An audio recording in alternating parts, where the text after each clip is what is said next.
Hi friends, आप सभी का स्वागत है मेरे चैनल पर।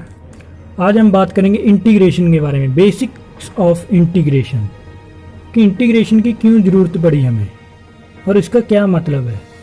तो वीडियो शुरू करने से पहले आप सभी को रिक्वेस्ट है कि प्लीज़ चैनल को सब्सक्राइब कर लें इसी तरह की मोर एजुकेशनल वीडियोस के लिए। तो शुरू करते हैं आज की वीडियो, इंटीग्रेशन।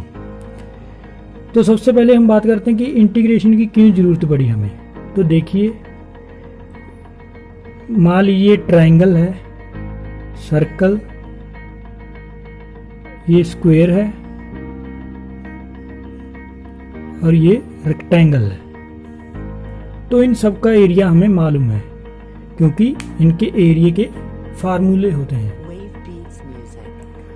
इनके अलग अलग फार्मूले, जैसे कि ये स्क्वायर है तो इसका अगर हमने एरिया फाइंड करना हो तो ए स्क्वायर, और इसका ए इंटू बी, इसका पाई आर स्क्वायर, और इसका अगर हमें साइड पता है ए बी सी तो इसका भी एरिया हम निकाल सकते हैं इस फार्मूले से,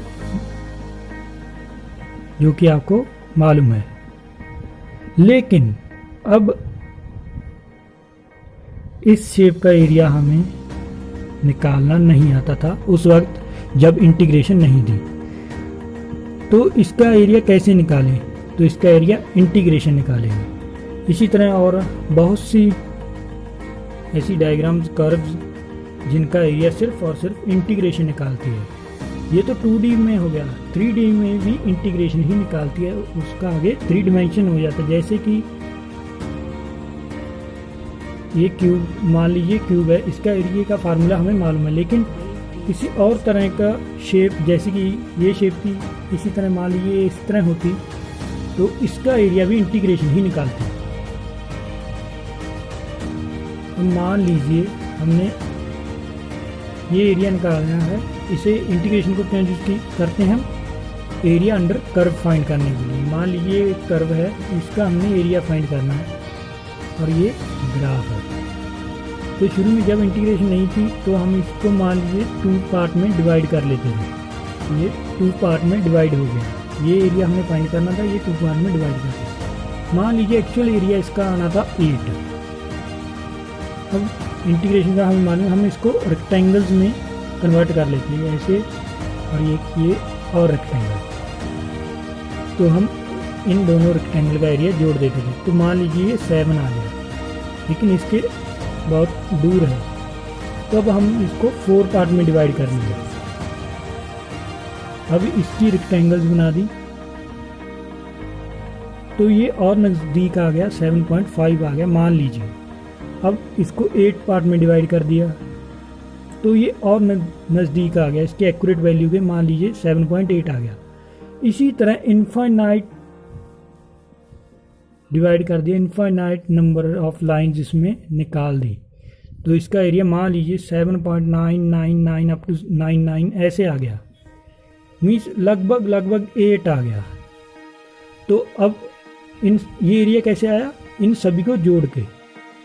लेकिन अब इन सभी को जोड़ना बहुत ही मुश्किल था क्योंकि ये तो बहुत ही इनफाइनाइट नंबर ऑफ रेक्टेंगल्स होगी, तो इसीलिए यूज में आया इंटीग्रेशन। इंटीग्रेशन क्या करता है? इनको जोड़ देता है। इंटीग्रेशन किसके लिए बरता जाता है? जोड़ने के लिए, इकट्ठा करने के लिए। तो ये था इंटीग्रेशन का कंसेप्ट भी कैसे वो इंट्रोड्यूस हुआ। अब इंटीग्रेशन ऐसा नहीं कि सिर्फ मैथ में यूज़ किया जाता है, आपने देखा होगा कि फिजिक्स केमिस्ट्री में भी यूज़ किया जाता है। फिजिक्स में कैसे? देखिए, मान लीजिए वाई एक्सिस है ये, और इसको स्पीड, ये स्पीड को दर्शा रहा है, और इसी तरह ये टाइम एक्स एक्सिस पे है। तो जब हम इनमें से इनका एरिया अंडर लाइंस निकालेंगे तो वो ये क्या होगा हमारा? ये होगा डिस्टेंस देगा ये हमें। तो अगर हमने डिस्टेंस निकालना है, आपको मालूम है कि इंटीग्रेशन एरिया निकाल देता है, एरिया अंडर कर्व और area under line. Under line तो एरिया अंडर लाइन, जैसे कि ये स्क्वायर है, इसका एरिया भी हम इंटीग्रेशन से निकाल सकते हैं। तो इसी तरह तो यहाँ पर अगर हम डिस्टेंस निकालना है तो हम इंटीग्रेशन कर देंगे स्पीड और टाइम की। वो कैसे? देखिए आप, हमने तो स्पीड का फार्मूला क्या होता है? स्पीड का फार्मूला होता है dx/dt। तो x यहाँ पर डिस्टेंस है, t टाइम है, s स्पीड है। हमने निकालना है डिस्टेंस dx s dt। तो टोटल मतलब जोड़ देता है, ये छोटा सा पार्ट है dx, मान लीजिए छोटा सा पार्ट इतना है dx। तो ये क्या हो गया, इसका हम सारा जोड़ पता करना है, तो हम इंटीग्रेशन करते हैं दोनों साइड इंटीग्रेशन। और मान लीजिए आपको ये टाइम दिया है 2 सेकेंड और स्पीड दी हुई है 2 मीटर पर सेकेंड। यहाँ पर 2 मीटर पर सेकेंड और टाइम है 2 सेकेंड। तो आपने निकालना है डिस्टेंस अब यहाँ पर टोटल निकल जाएगा तो आपको स्पीड कितनी दी है 2 मीटर पर सेकेंड, तो 2। टाइम आपको मालूम नहीं, लेकिन आपने जाना कहाँ से, 0 से 2 तक, 0 से 2 तक। तो देखिए अब ये आ गया, अब इंटीग्रेशन 2t 0 से 2 और ये आ गया 4 - 0 4 मीटर।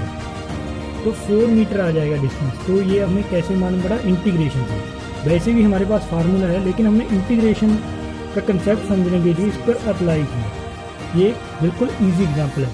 इसी तरह इंटीग्रेशन और बहुत से फिजिकल कंसेप्ट पे वर्क करता है। जैसे कि एक एग्जांपल आप ये भी ले सकते हैं, फोर्स। इस साइड फोर्स हो गई y एक्सिस पर और x एक्सिस पर हमने ले लिया डिस्टेंस।